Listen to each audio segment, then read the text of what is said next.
They call it the roof of the world, but in 2025, Mount Everest feels less like a mountain and more like a stage where human ambition, technology, and survival collide.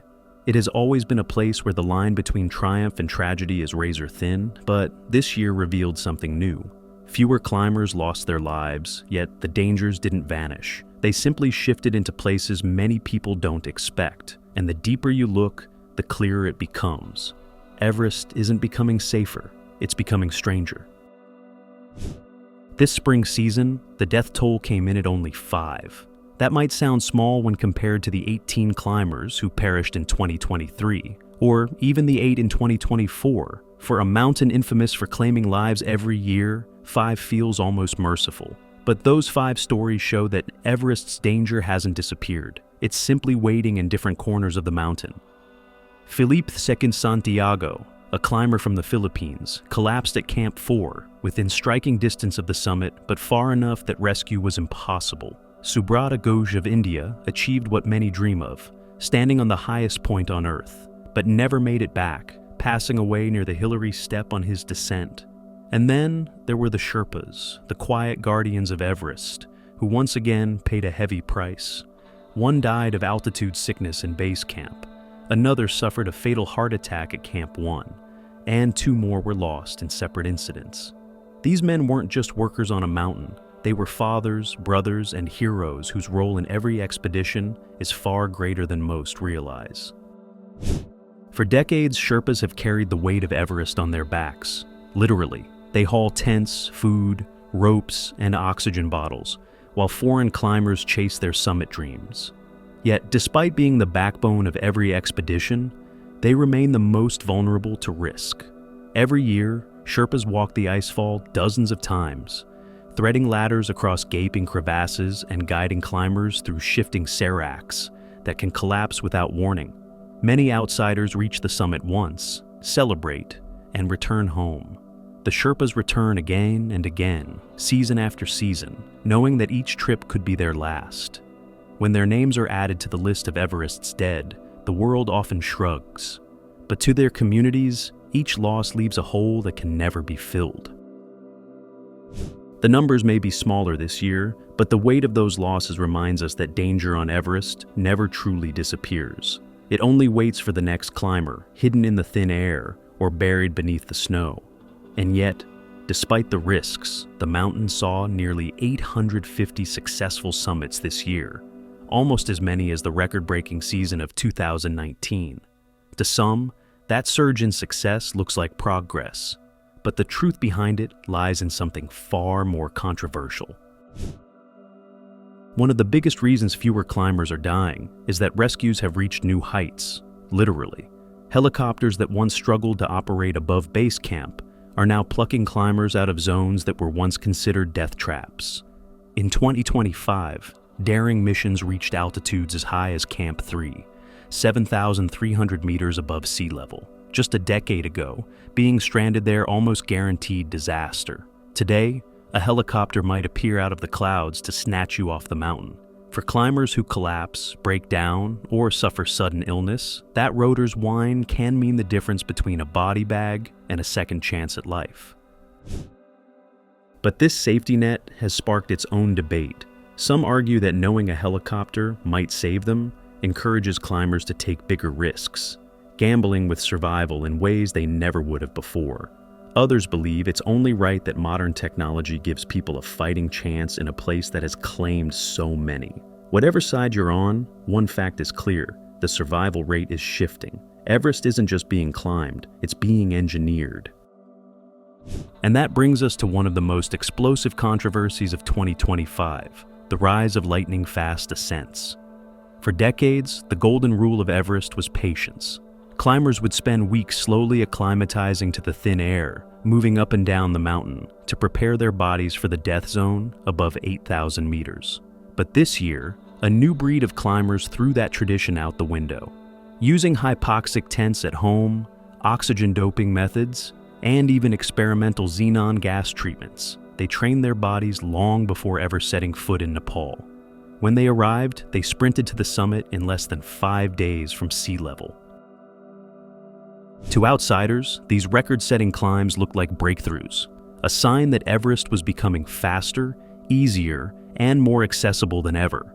But to the Sherpas, who have guided climbers for generations, it felt like an insult. For them, Everest is not a racetrack. It's sacred ground, a place where every step demands respect. Watching outsiders dash up the mountain using artificial shortcuts wasn't just reckless. It was disrespectful to their culture and to the very spirit of the climb. Officials in Nepal echoed those concerns. The faster you go, the less time your body has to adjust, and the higher the chances of sudden altitude sickness or collapse. A speed record might grab headlines, but it also increases the odds of a rescue mission that puts others at risk. And for many, that's a line that shouldn't be crossed. Yet the climbers who race the mountain see it differently. To them, Everest is about pushing limits, rewriting what's possible for the human body. They believe tradition shouldn't hold back innovation. And in that clash, tradition versus technology, Everest became more than a mountain. It became a battleground.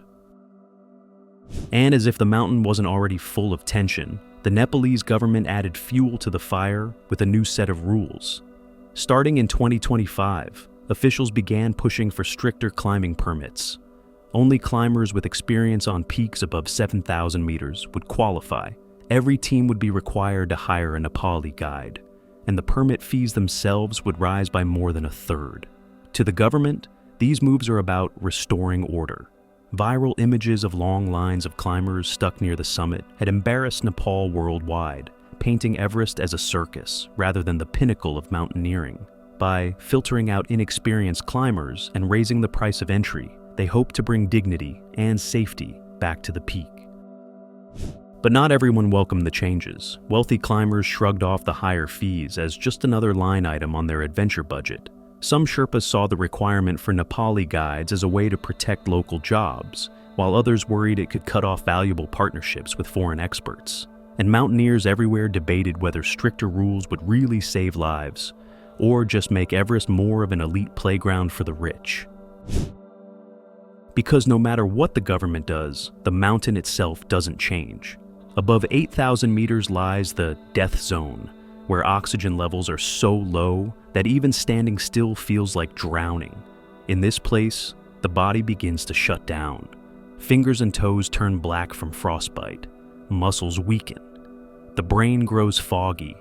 Stay too long, and even the strongest climbers collapse without warning. Avalanches rumble without notice.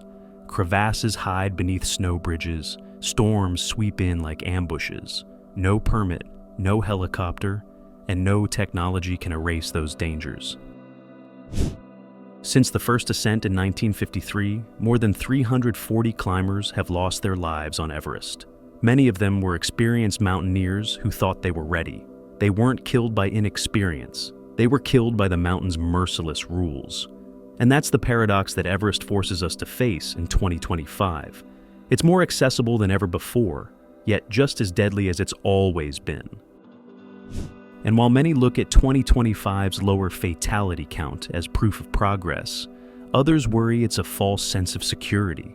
Climate change is destabilizing the mountain itself, melting ice that once held the glaciers together and exposing new rock falls. Warmer temperatures are increasing avalanches, and shifting weather patterns mean storms strike faster and with less warning. What seems like a safer mountain today could be hiding bigger dangers tomorrow. And so, Everest today isn't just about danger, it's about identity. Is it a sacred mountain or a playground for the rich? A test of human patience or a lab for human innovation? A tradition to be preserved or a challenge to be redefined? The truth is, it's all of those things at once, and that's what makes it so powerful. In 2025, Everest revealed two faces. On one side, fewer deaths, daring rescues, and record-breaking summits made it look more conquerable than ever. On the other, bitter arguments over technology, tradition, and who deserves to climb showed that the real danger isn't just avalanches or altitude, it's our choices. Everest is no longer just a battle against nature. It's a mirror of human ambition, pride, and conflict. As climbers keep pushing higher, the mountain will keep asking the same question. Not whether we can reach the top, but whether we understand the cost of standing there. Because in the end, Everest doesn't care how fast you climb, how much you pay, or how advanced your training is. It doesn't care about records or headlines. It only cares about one thing, reminding us, again and again, who's really in control.